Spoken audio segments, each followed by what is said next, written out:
नमस्कार साथीहरू, यहाँलाई स्वागत छ मेरो अर्को नयाँ भिडियोमा। फाइनल्ली आज पुँजीबजार सम्बन्धीको ब्लुप्रिन्ट प्रकाशित भएको कुरा हजुरलाई सुनाउन चाहन्छु र देखाउन चाहन्छु।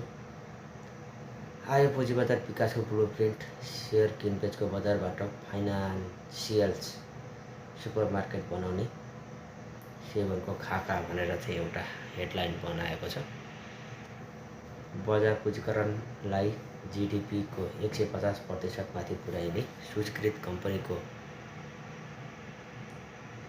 सङ्ख्या 500 र दैनिक कारोबार 10 गुणाले बढाउने लक्ष्य भनेर यो समाचार आएको छ। फोटो सहित छ। नेपाल हितपत्र बोर्डले नेपालको पुँजी बजारलाई साधारण सेयरको कारोबार केन्द्रित सूचनाबाट बहुवित्तीय उपकरण युक्त आधुनिक बजारमा रूपान्तरण गर्ने महत्त्वाकांक्षी योजना सार्वजनिक गरेको छ।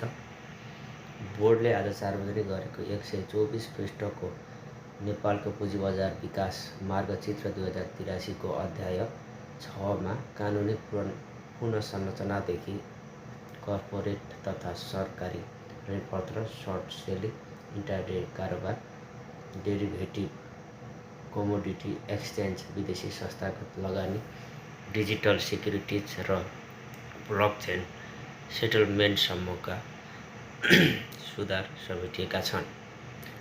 पुँजी बजार समष्टिगत सुधार योजना नाम दिएको अध्याय 6 मार्गचित्रको सबैभन्दा महत्त्वपूर्ण र कार्यान्वयनमुखी भाग हो। यसैले नेपाल हितपत्र बोर्डलाई अनुमति दिने परम्परागत नियामकबाट बजार विकास, अनुसन्धान, प्रविधि र प्रभावकारी अनुसन्धानमा आधारित संस्थाका रूपमा रूपान्तरण गर्ने लक्ष्य लिएको छ। एउटै ऐनले नपाउने निष्कर्ष 3 कानुनको प्रस्ताव भनेर अर्को हेडलाइनमा छापिएको छ। ब्लुप्रिन्टले अहिलेको धितोपत्र सम्बन्धी कानुनी संरचनाले आधुनिक पुँजी बजारका धेरै विषय समेट्न नसकेको निष्कर्ष निकालेको छ। त्यसैले विद्यमान धितोपत्र ऐनलाई सामान्य संशोधन मात्र नगरी व्यापक पुनर्लेखन गर्ने प्रस्ताव गरिएको छ। मार्गचित्र अनुसार नेपाल धितोपत्र बोर्ड सम्बन्धी छुट्टै ऐन, धितोपत्र बजार व्यवस्थापन तथा कसुर सजाय सम्बन्धी ऐन र वित्तीय क्षेत्रसँग सम्बन्धित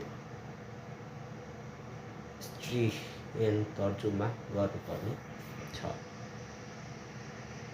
नयाँ कानुनमा एक्सचेन्ज ट्रेडेड फन्ड अर्थात् ETF, real estate investment trust, infrastructure investment trust, derivative र कमोडिटी सिक्युरिटिजलाई कानुनी मान्यता दिइनेछ। त्यस्तै डिजिटल धितोपत्र, टोकनाइज्ड सम्पत्ति, वैकल्पिक लगानी कोष, धितोपत्र सामग्री तथा उधारो, इन्ट्राडे कारोबार, सर्ट सेलिङ, मार्जिन कारोबार, बजार निर्माता, क्राउड फन्डिङ, अनुसन्धान विश्लेषक तथा लगानी परामर्श सेवालाई समेत कानुनी दायरामा ल्याइनेछ।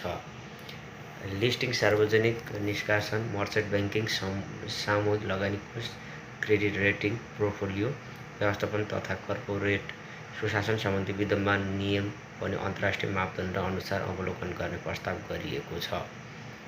सेबुनभित्रै मार्केट इन्टेलिजेन्ट विभाग भनेर यहाँ भनिएको छ। मार्गचित्रले सेबुनलाई भारतको सेबी, अमेरिकाको SEB र सिङ्गापुरको MAS जस्तै वित्तीय, प्रशासनिक तथा कार्यकारीका स्वायत्तता दिनुपर्ने उल्लेख गरेको छ। यसका लागि पर्याप्त बजेट र स्रोत सुनिश्चित गर्ने, विशेषज्ञ कर्मचारी भर्ना गर्ने, अनुसन्धान तथा नीति विश्लेषण इकाइ स्थापना गर्ने र नियामकीय प्रक्रिया प्रविधिमा आधारित बनाउने योजना छ। सेबुनको नेतृत्वमा capital market research and policy institute स्थापना गरी बजार अनुसन्धान, जोखिम विश्लेषण, आर्थिक प्रभाव मूल्याङ्कन, अन्तर्राष्ट्रिय तुलना र नयाँ वित्तीय उपकरणहरूको सम्भाव्यता अध्ययन गरिनेछ।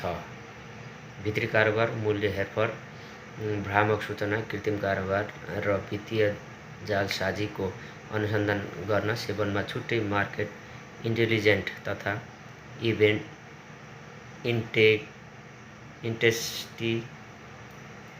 इन्भेस्टिगेसन मार्केट इन्टेलिजेन्स तथा इन्भेस्टिगेसन डिपार्टमेन्ट राख्ने प्रस्ताव गरिएको छ। उक्त विभागले डिजिटल फरेन्सिक, वित्तीय अपराध अनुसन्धान तथा सीमा पार नियामकीय सहकार्य समेत गर्नेछ।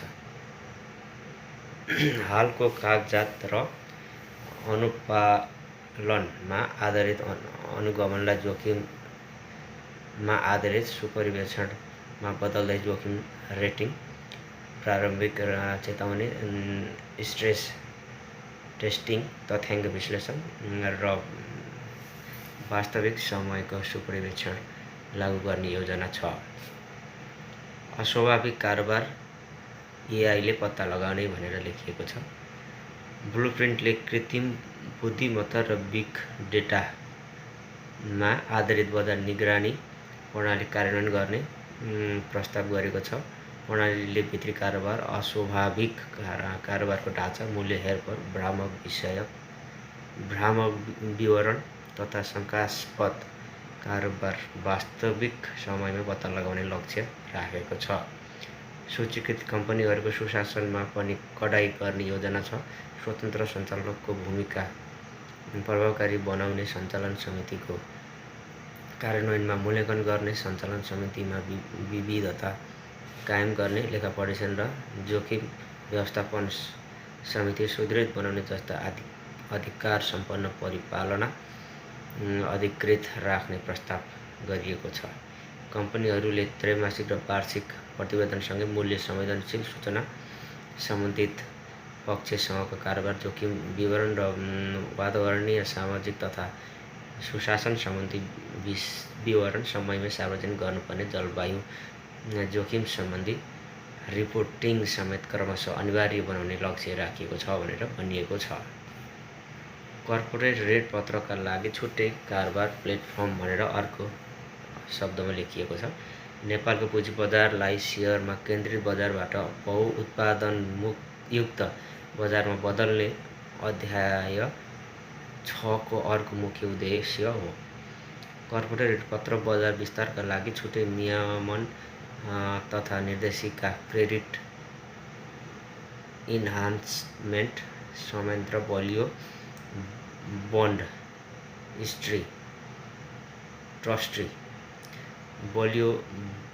ट्रस्टी प्रणाली र कर्पोरेट ऋणपत्र कारोबार प्लेटफर्म बनाइनेछ। ऋणपत्रको दोस्रो बजार सक्रिय बनाउने, क्रेडिट रेटिङ अनिवार्य गर्ने र पारदर्शी मूल्य निर्धारणका लागि प्रतिफल वक्र अर्थात् यील्ड कर्भ विकास गर्ने योजना छ।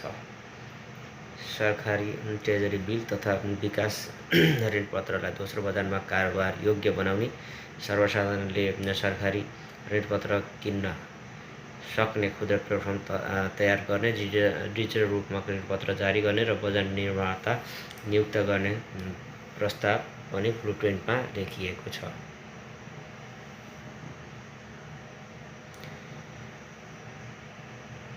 हरित ऋणपत्रका लागि छुट्टै मार्गदर्शन, जलवायु वित्त संरचना, कार्बन क्रेडिटसँग पुँजी बजारका सम्बन्ध र अन्तर्राष्ट्रिय हरित कोष आकर्षित गर्ने योजना अघि सारिएको छ। महानगरपालिका तथा नगरपालिकाको सडक, खानेपानी, ढल, शहरी यातायात र अन्य स्थानीय पूर्वाधार निर्माणका लागि नगर ऋणपत्र जारी गर्न सक्ने संरचना बनाइनेछ। यसका लागि स्थानीय तहको क्रेडिट परियोजनामा आधारित वित्तपोषण तथा नगर ऋणपत्र प्रत्याभूति समेत प्रस्ताव गरिएको छ भनेर लेखिएको छ। त्यस्तै घरजग्गा सम्बन्धी घरजग्गादेखि जलविद्युतसम्मको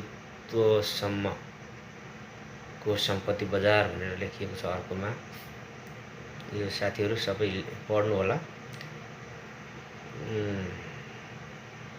लामो छ, यो धेरै कुरा लेखिएको छ यसमा, बिस्तारै पढ्नु होला साथीहरू। एकदम इम्पोर्टेन्ट चिज छ। सर्ट सेलिङ र इन्ट्राडे कारोबार सम्बन्धी लेखिएको छ यहाँनिर। कम कारोबार हुने धितोपत्रमा तरलता बढाउन बजार निर्माता तथा लिक्विडिटी प्रोभाइडरको व्यवस्था गरिनेछ। बजार निर्माताले निरन्तर खरिद र बिक्री मूल्य दिनुपर्ने प्रणाली प्रस्ताव गरिएको छ भनेर लेखिएको छ। सञ्चय कोषदेखि सामाजिक सुरक्षा कोषसम्म बजारमा सक्रिय भनेर अर्को कुरा लेखिएको छ। एनआरएन र विदेशी संस्थागत लगानीको प्रवेश भनेर लेखिएको छ। मोबाइलमै सम्पूर्ण पुँजी बजार सेवा भनेर लेखिएको छ। साथीहरू पुरा भिडियो हेर्नुहोला र मेरो भिडियो कस्तो लागेको छ हजुरहरूलाई लाइक, सेयर, कमेन्ट गरेर सब्सक्राइब गरिदिनु होला।